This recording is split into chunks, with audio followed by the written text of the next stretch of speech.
Welcome to Wednesday's edition of Renew Plus. I'm Pastor Tony. Thank you for joining us here at midweek of week number 8 of our series, The New You. We're introducing you to your new self and finding out what God has done inside of us in the new birth and what He has given to us in the new birth, in the new creation.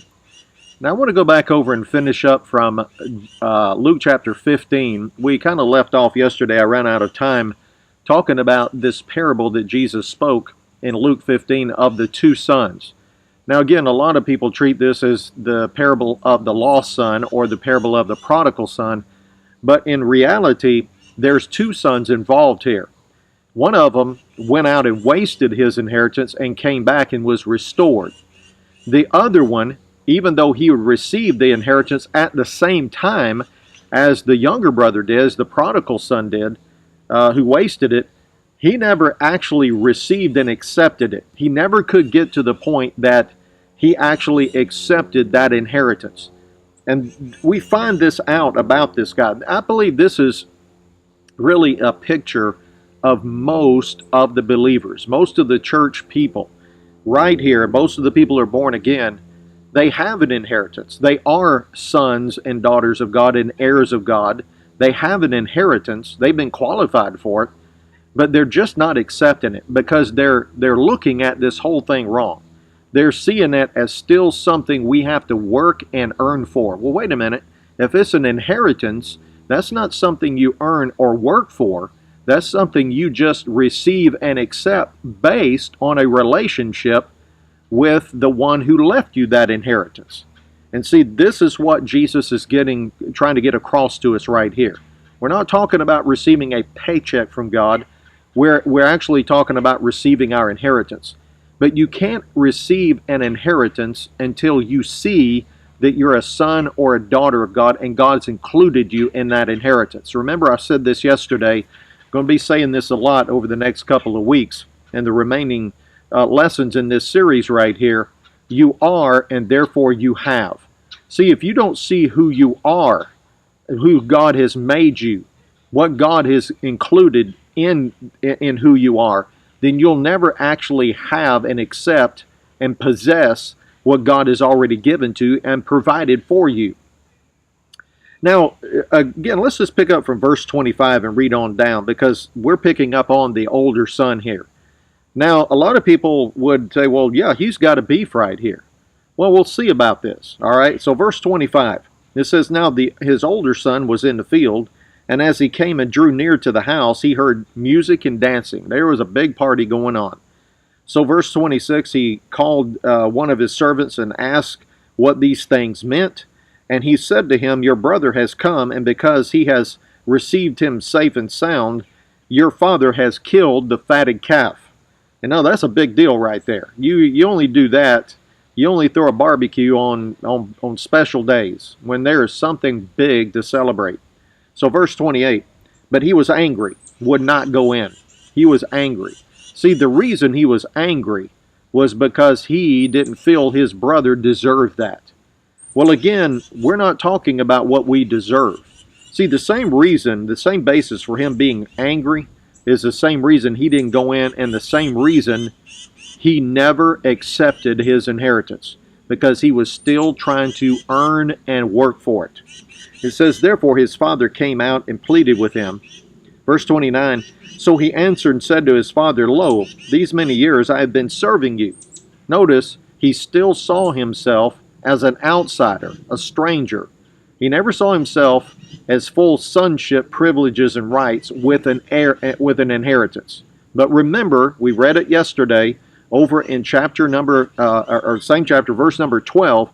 It says that at the same time that the father gave the younger son the inheritance, he also gave both sons the inheritance, including this one. So he was still trying to earn and work for something that his father had already given to him. So he said, I've been serving you all these years. He said, I've never transgressed your commandment at any time. And yet you never gave me a young goat that I might make merry with my friends. Now, a young goat is not like the fatted calf. So what is he doing? He said, you never even given me something below the fatted calf. You never gave me, barbecue pigeon, much less, filet mignon or something like that, is what he's really saying.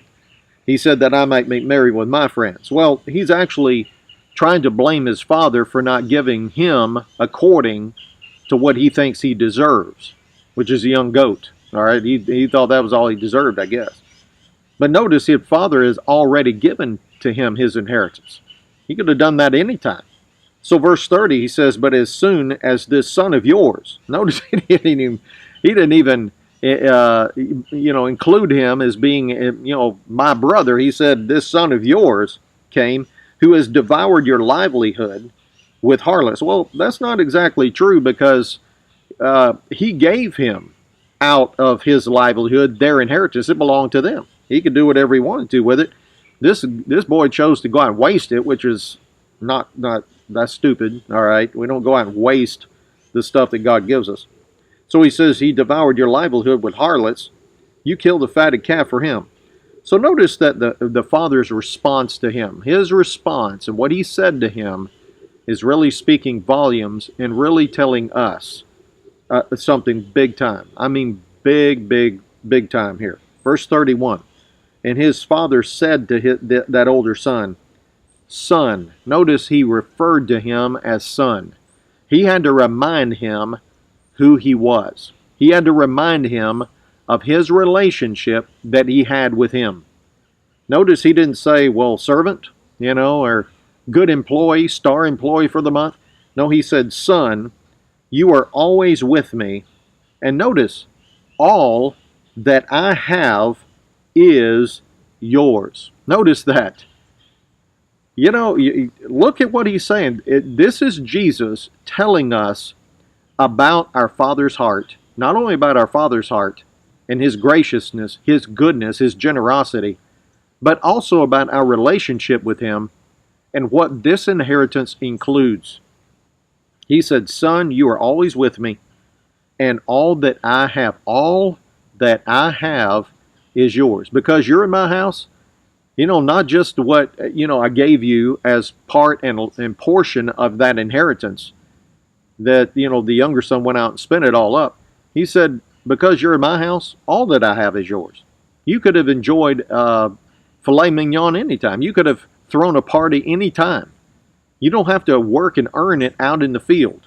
But that's exactly what a lot of believers are doing. They're still trying to earn and work for it, because they are settling for a relationship that is far below what God intended. They're accepting and settling for a relationship with God that is really below what he bought and paid for through the finished work of Jesus. They're not seeing the grace of God in this abundant, overflowing measure. They're not seeing the Father's heart in providing and giving them something that they could not earn or deserve by their own merits. See, this is telling right here on most of us. We're living a life far below because we're still trying to work, earn, and deserve it. When God says, no, you don't work, earn, and deserve this inheritance. You just accept it and receive it because you're in the closest relationship we can possibly be in with our Heavenly Father.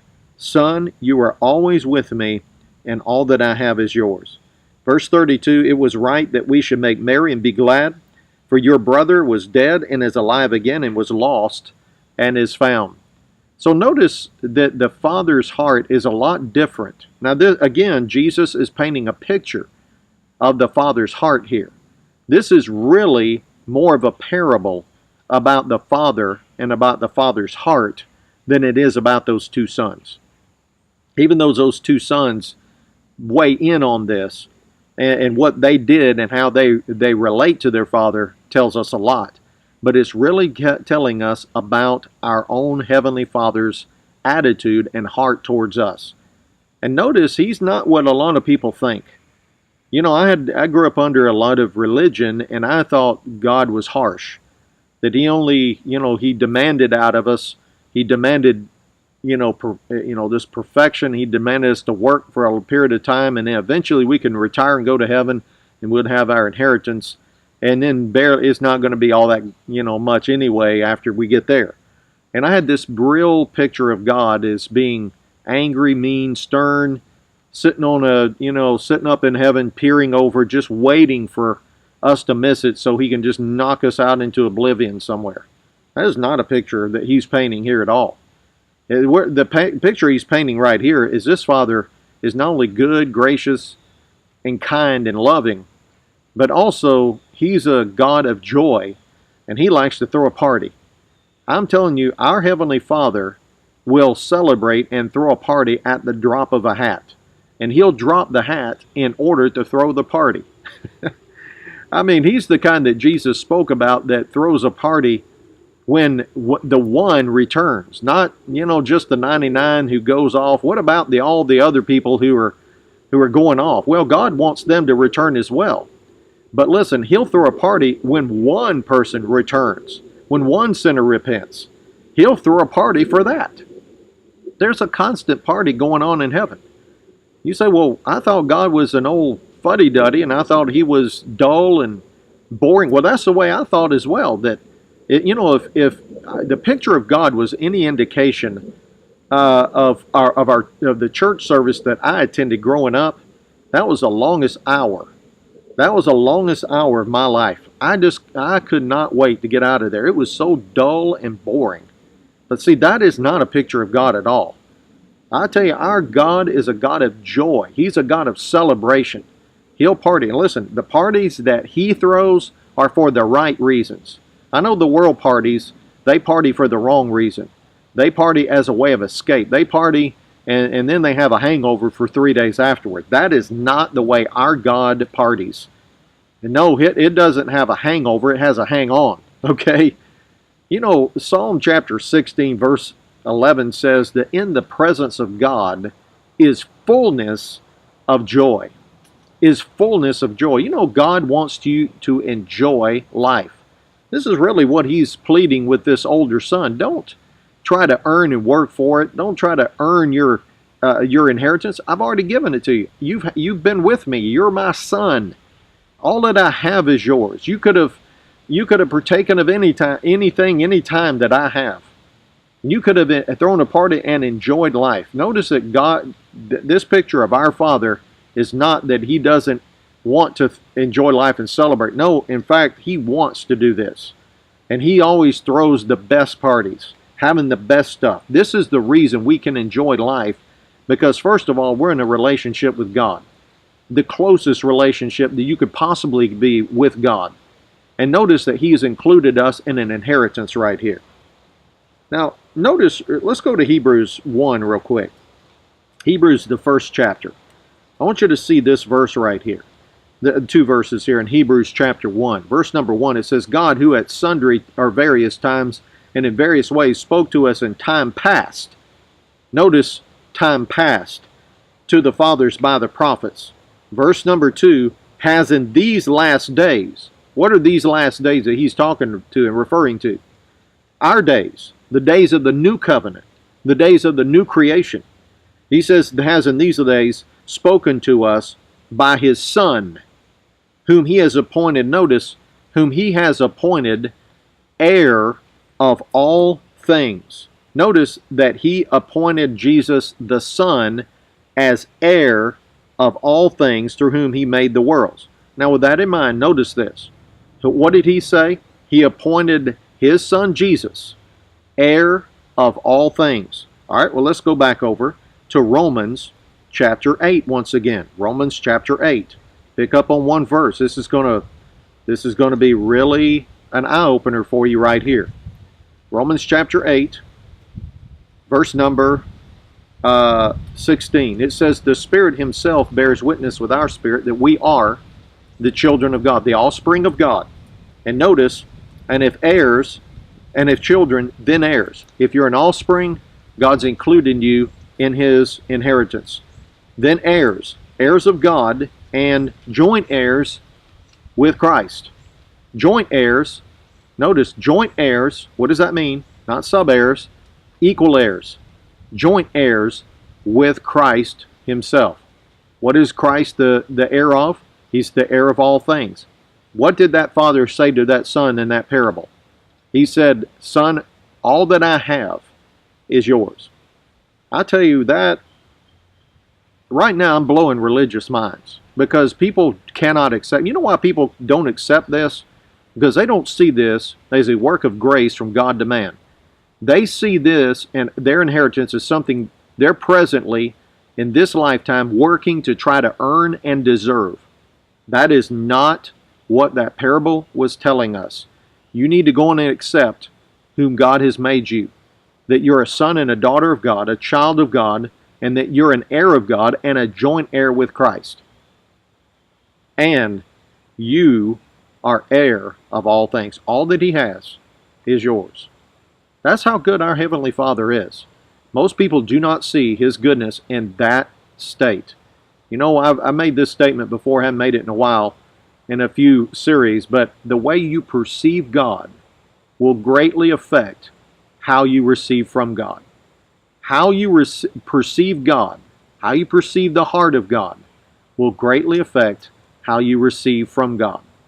See, because that is the basis for our receiving, walking in, and enjoying the inheritance that God has given us. I tell you what, that is good, no matter how you slice it. Well, that's all the time I've got for today. Join us again tomorrow as we pick up from here on some other really strong realities in the new birth and our relationship with God.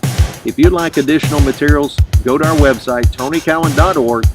We'll see you tomorrow.